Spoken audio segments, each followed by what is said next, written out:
yengi ingera mur anche sal tole ingera mur anyos be nyu ijam tole ingera mur angwe be mwelive inson indes yen banka le ayimur yengi ingera mur ana be sal son angwe sal tole son alama sal we ayimur yengi imura moro ana be ko na jam John unole ko injebe iri mu injedi nyen unok le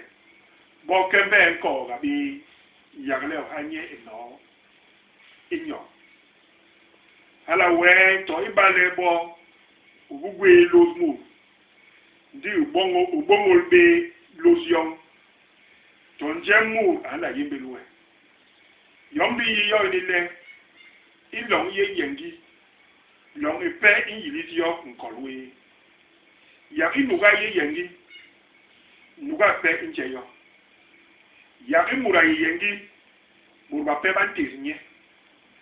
yo mulama tira yo ni le yengi tabi longe yom to longe le ba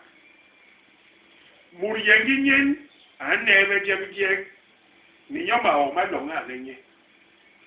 anebe numul bitekwe mur atabe manne ayi be hotore angwe silong imur pungu mur yengi agwe bilembi le njom tama nsenwe nye tama ikenbisu ilong iye yengi iyi be begizingen yabe mura yengi ayi be begizingen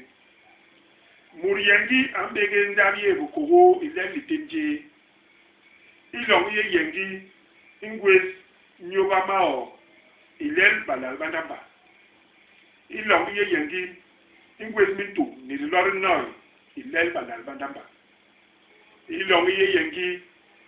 ingwes le bilong bepe bitinang ye mahula ilong ye yengi